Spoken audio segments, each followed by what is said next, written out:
In last two episodes, in which I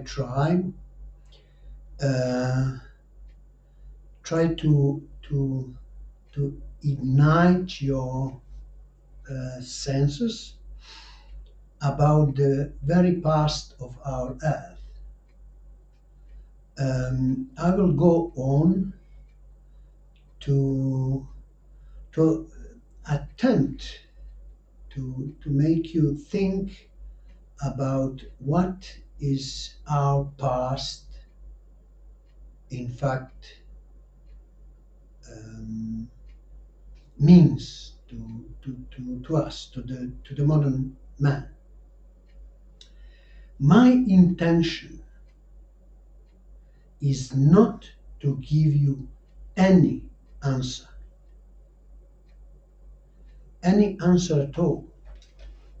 My intention is to create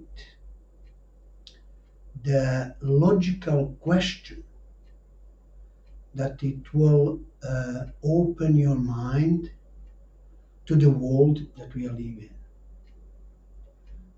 in, and that we can see anywhere around us. That our past is nothing like they tell us that there is.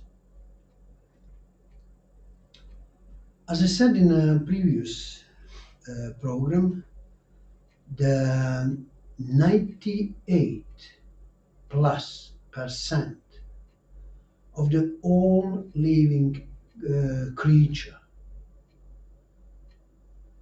that ever lived on the planet Earth is destroyed. So we are practically some tiny bits left after the series of cataclysmic event that shaped and reshaped the world we live in now. So what caused all these cataclysmic events? And who built the walls that we witness today as a ruins?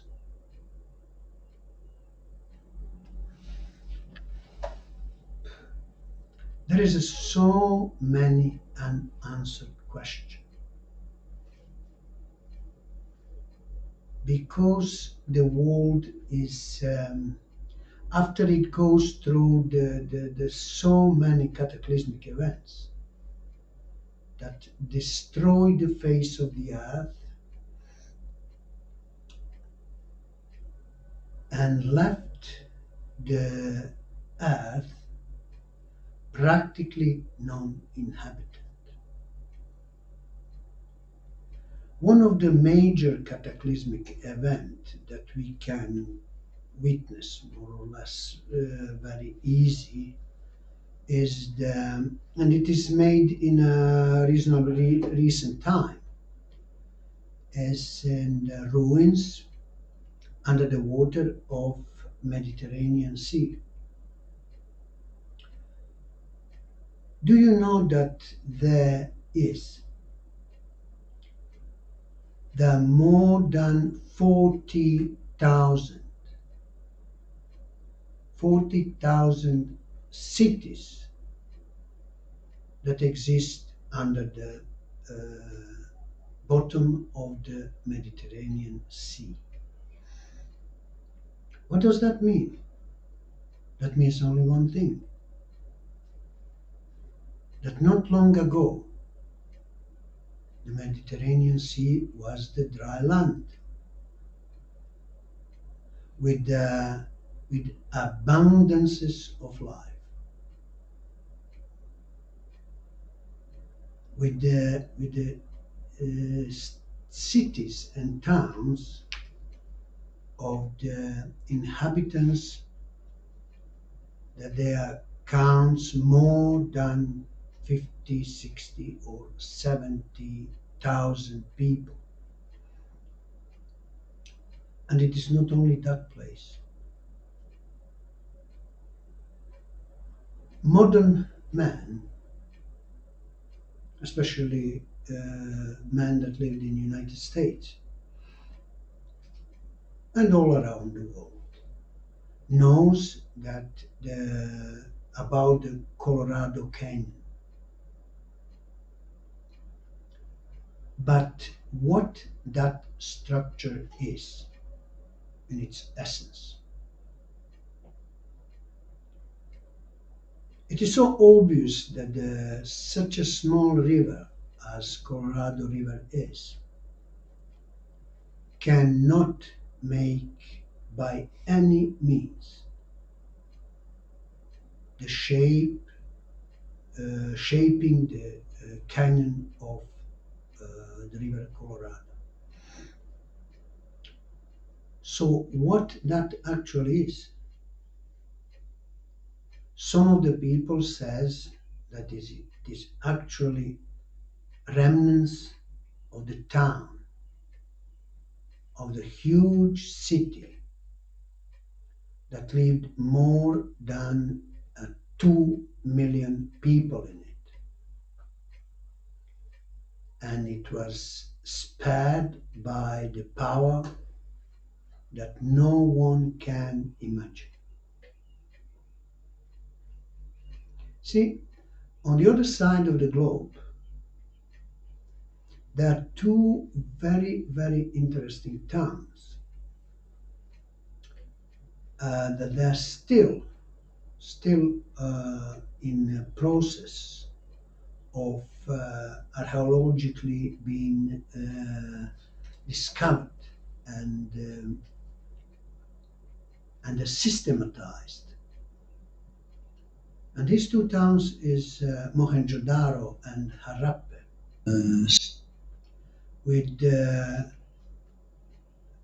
more each of them more than 200,000 inhabitants. When the first time discovered the Mohenjo-daro,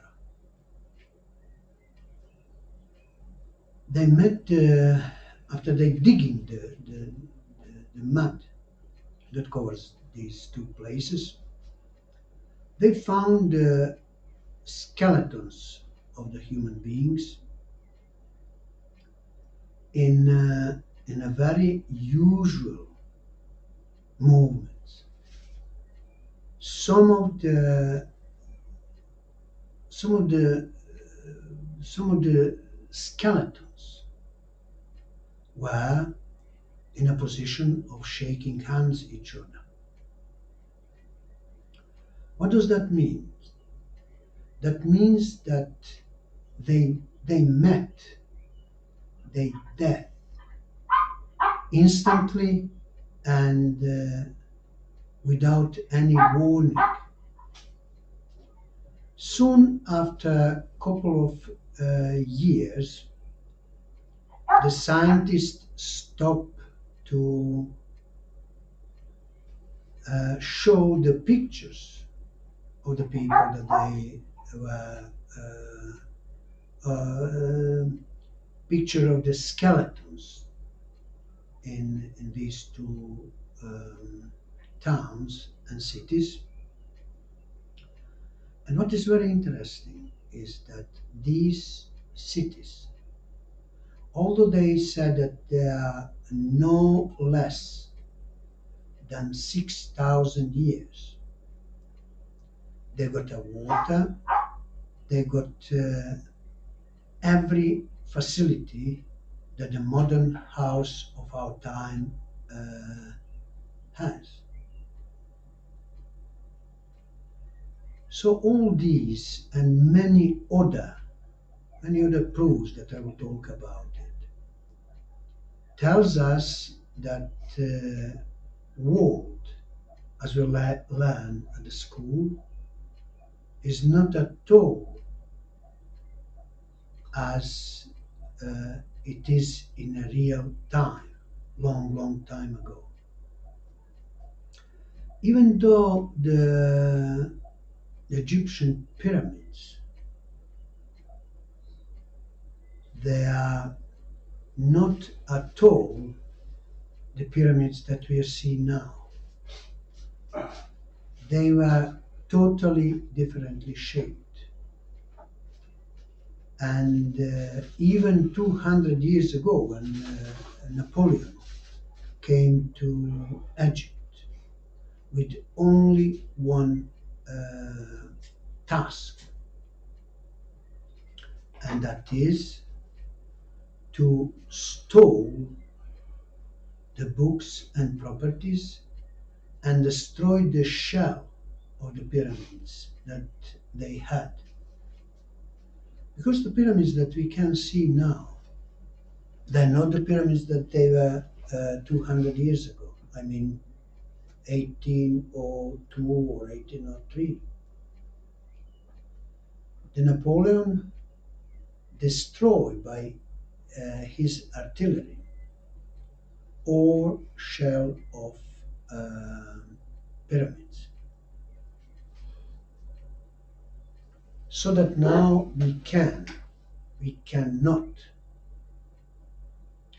learn anything about pyramids. Beside the pyramids, there is a monumental structure called Sphinx. No one knows what Sphinx means. What was the purpose of creating um, such an enormous structure? What for? What is positioned such a proper way as David Boal said in its book, The Fingertips of the God, said that Sphinx is precisely positioned at the head of the Leo, stellar constellation Leo, that is 10,600 years ago. If we think sober, we must make conclusion that that means that the position of the Sphinx, exactly as it was the Leo in 10,600 years ago, I mean 10,600 before the Christ, which means must then add plus 2,000, so that will make 12,600 years ago is a Sphinx position in that position. The question is, why would anybody put the whole nation on the standstill just to create such a monumental structure to be positioned in exactly the same position as it is as regard the constellation of Leo? What was the purpose of making that? It is enormous tasks that that the whole country, whole kingdom must be put on such a pressure. What for? What for? To position one structure in that manner. It is obviously that cannot be the truth. That there must be something behind it. And if we then think about those three pyramids on the plateau of Giza, that they shaping exactly the position of the Orion belt that is in the sky at the exactly the same time in the past, around 10,000 years in past. If we accept that as it's true, we must ask ourselves why. Why they did it that? If we reject the theory that the biggest pyramid is Cheops and his son Khephren and his son of his son Mikarin, uh, which there is no any shred of evidence that Cheops, the pharaoh, which his Israel name was Khufu, uh, that there is no any written proof inside the pyramid or otherwise that he built. So if those three pharaohs in succession, Khephren and then his son Cheops and then his son Khephren and then his son Mykerinos, if there is no any proof, although there is a plenty of cartouches in pyramids in which nowadays Egyptologists can very easily read. So who did it? After modern science used the X-ray pictures to try to find the reason why some of the pharaohs died in their life, they will find that those pharaohs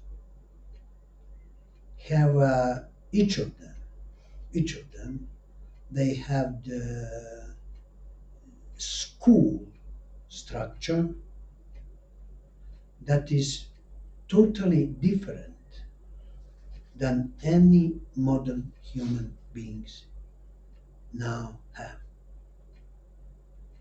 That they school is in an eggshell, and the best preserved is Akhenaten, for example, Akhenaten the Fourth, and his beautiful wife Nefertiti. Her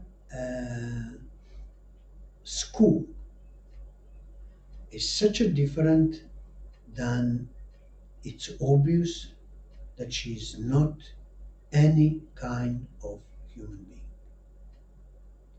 Any kind of human being known to that recent time. Why is that so important?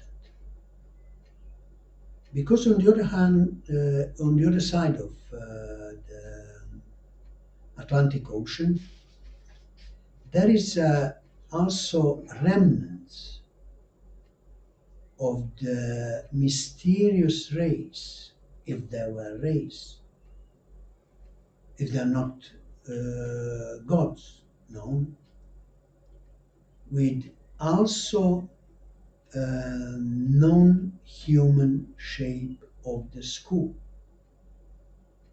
And you can very easily find all over the museums in the South and Mesoamerica, even down south to the plateau of Nazca. We can find the bones and skeletons of these these very, very weird, at least weird, if not far worse, creatures, that they were much taller than human beings, that they got far bigger brain than human beings, and what is very important is that there is no any weapon nor armament. There is no any armor amongst them.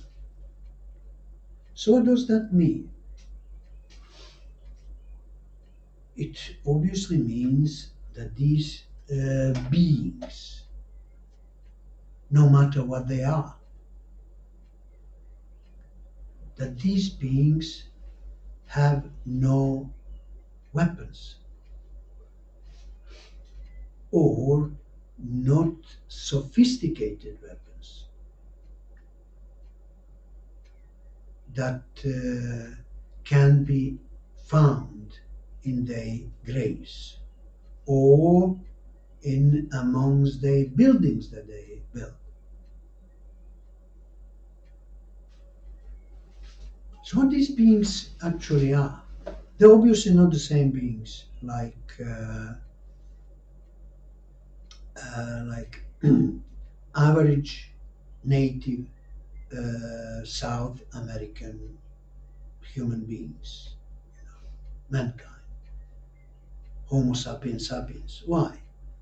Because the average person in South America, for example, is no much more than 172, 73, maximum 174 centimeters. And the shape of the head is rather bow than eggs, than egg-shaped skull. You know, the normal people, they have round, round head, like we have, like every nowadays South American native person. But why these race, that they didn't um, they didn't mix, or they didn't mix on a regular basis with American native people. So who they were? The same, the same attitude towards the human beings was uh, created by the Egyptian pharaohs, because there is no many people that see them or communicate with them, or they were very, very, very, very closed, meaning the physical distance between the normal human beings. When I use that expression, actually can't tell you how that expression precise is. But they kept distance between themselves and average, let's say, Egyptian person. Why? Why it is so? On the skeleton of whole 18th dynasty that was established through Amenophes the first, is that they were far, far bigger than a normal average person in Egypt at that time. and it is very obvious that these people, they have um, totally different structure than any of native Egyptian. We must ask ourselves how that could be. Why the why these people actually came to be? Why is these people,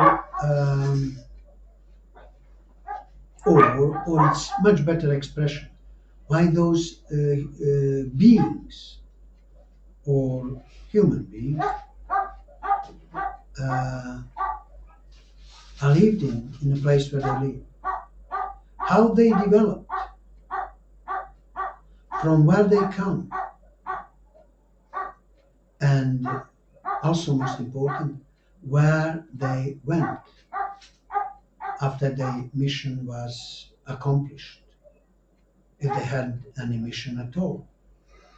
Which we may say that there is, because there is a ruins of very, very mysterious town, amongst the other mysterious town, but the one that is exceptionally mysterious, and that town is called Puma Punku.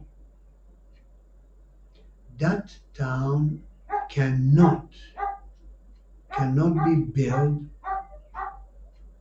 without high technology. Nowadays, no. These structures that they create as a puzzles that they goes one into the other and make that complex structure of this town available to facilitate whatever they facilitate, because we've got no slightest idea what that town is actually created for. What was the purpose of that town? And why at the end of the mission, if there is any mission, why it was completely demolished by obviously using the huge and powerful bombs. And after that, where those people, or it's better to say beings, where they went, not leaving any trace of their existence apart from couple of hundreds of their skeletons. And we know any or very few artifacts that can be useful for um, making any sort of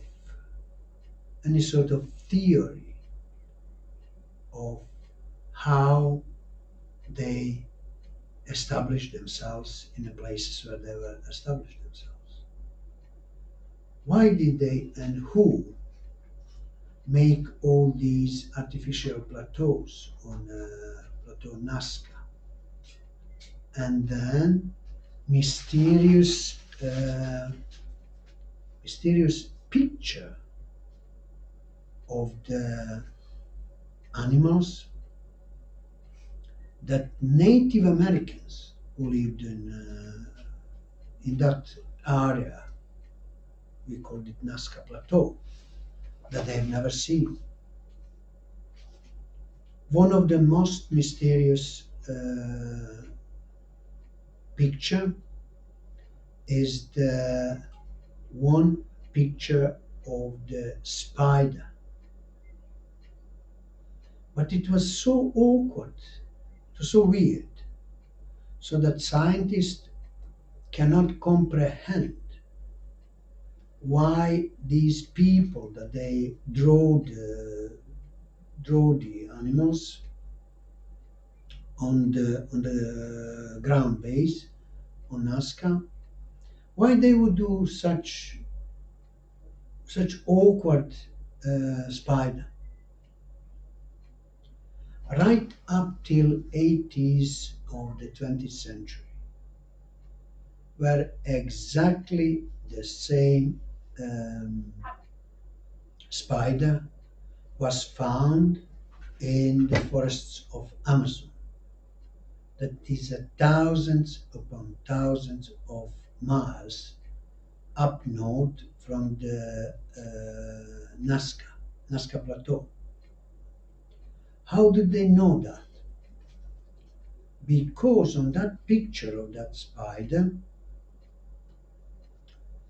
on his last right leg, there is something like a basket attached to his last leg. And what was so important about that discovery? The same spider that live in Amazon, uh, he kept in that small basket on his right leg.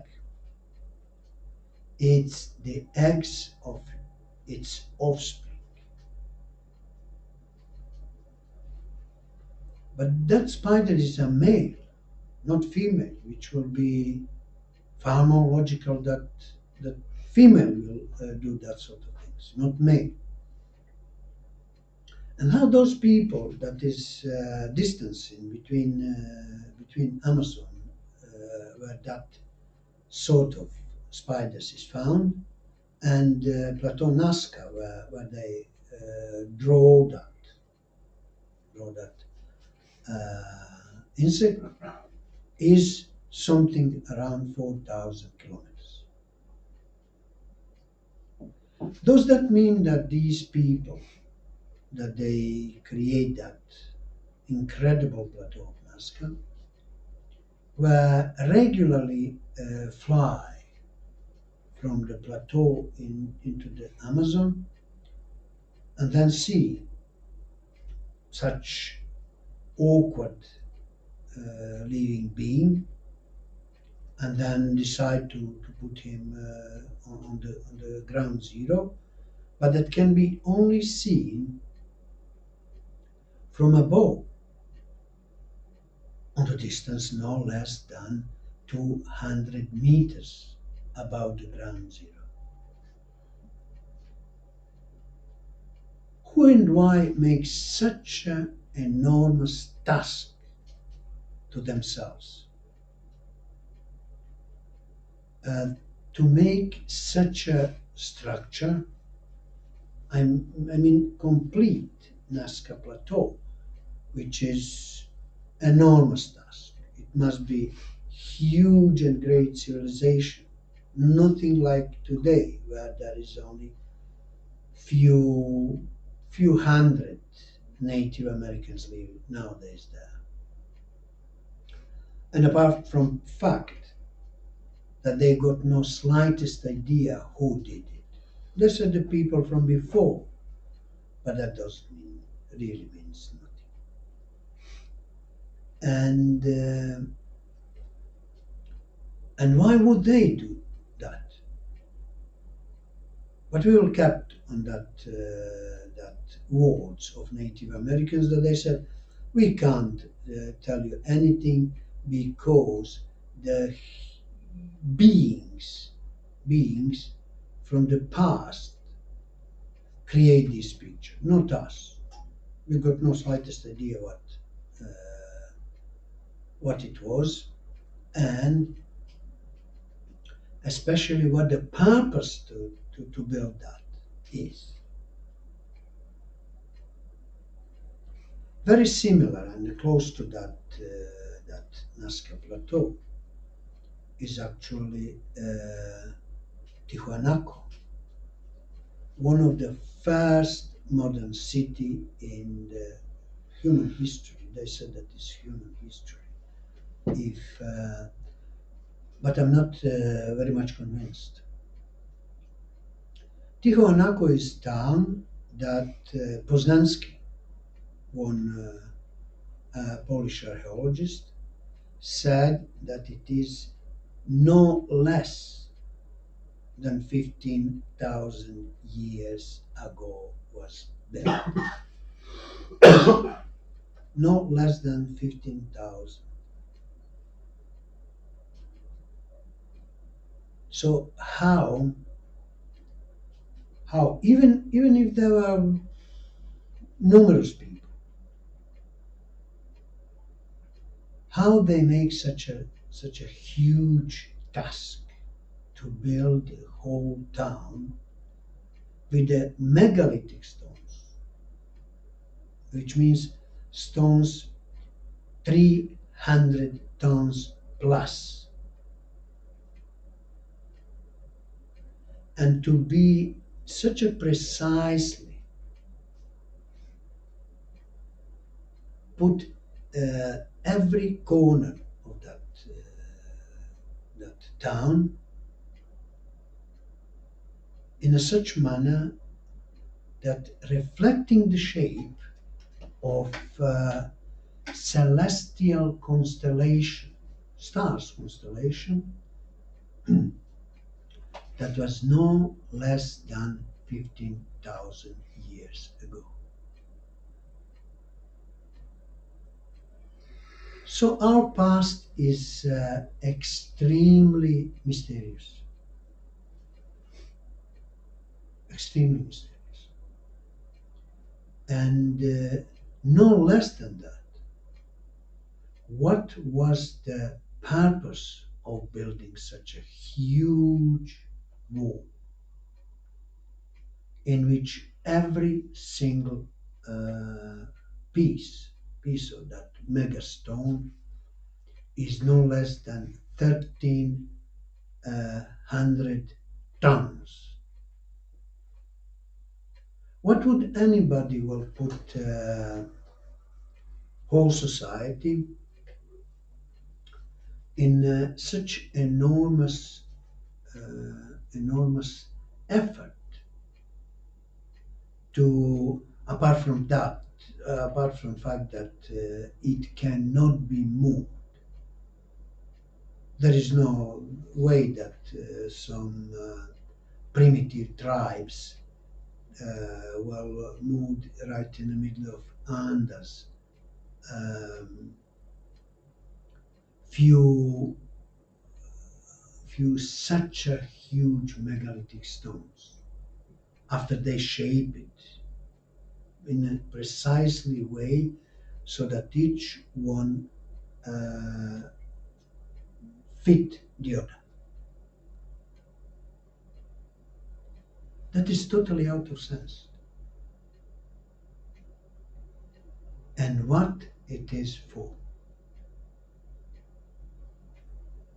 What it is for to make such a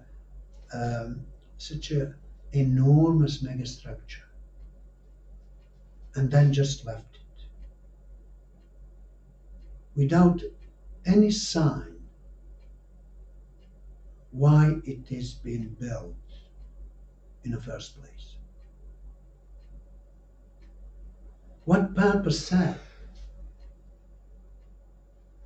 Because it is obvious in a normal sense that if you make huge structures, there must be, per definition, serve some sort of purpose. Otherwise, it's totally senseless. And who will build that? And for what reason? So it is obvious that there is countless mysteries that we are living. Some of the mysteries we will never solve. Some of the mysteries we will think that we will solve. But to be able to make any sort of effort, we must stop to think in our shape of perception and try to see through the eyes of these builders, no matter who they are. We don't know who they are, but definitely they are not human beings. Human beings as we are know, as we are perceived the human beings. Because why they don't make anything like that nowadays? If they have far more advanced technology, and they still cannot do anything about that.